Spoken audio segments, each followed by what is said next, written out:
Well, many thanks. Shalom, Chaverim, Chaverot. I'm more than delighted and honored to speak to you.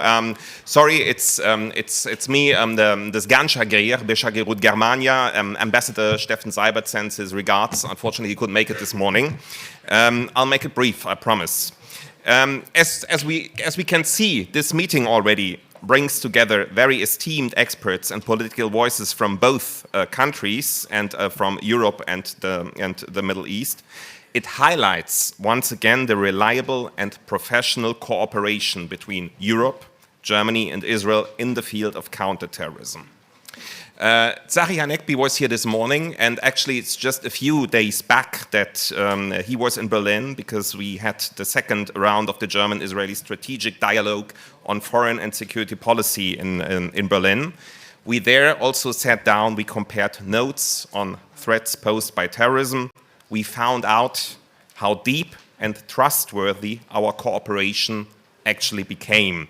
And for a German diplomat, of course, against the backdrop of the Shoah, this is and will always be a real miracle.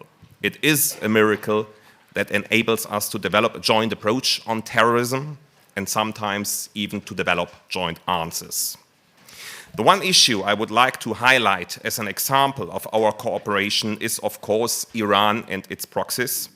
As you know, in April 2020, Berlin banned all activities by Hezbollah in Germany. I think it is safe to say that data received from close friends on Hezbollah's terror activities in Europe and Germany was helpful in this respect. And we learned another thing too, and I think you might discuss this a bit later today. We also learned that not all data gathered by intelligence can always be used as forensic evidence in courts.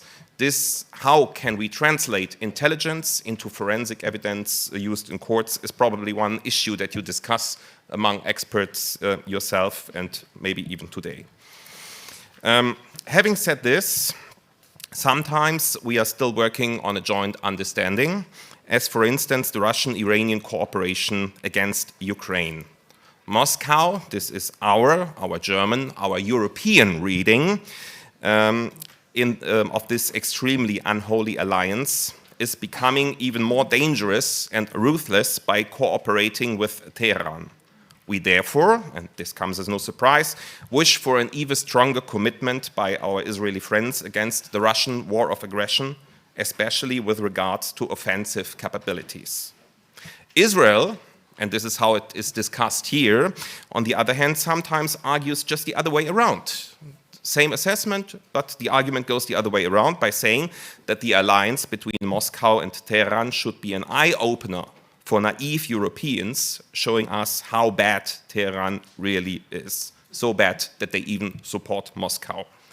Well, in the end, we probably might agree that both visions are somewhat correct. So let us work on practical consequences. And I also hope that this might be one of the outcomes of this conference. Ladies and gentlemen, Europe and especially Germany, I admit, we came a long way. Our first German national security strategy came into being just a few months ago, but it clearly underlines the importance of an ever closer cooperation with our value partners. Israel figures prominently in this strategy as one of only 3 nations directly mentioned in this document. And looking at the recent German-Israeli deal on Arrow 3, Israel will become an even closer ally. In this sense, and once again, I'm delighted and honored being with you today, and I wish you all the best for the upcoming exchange. Many thanks. Toda Rabba.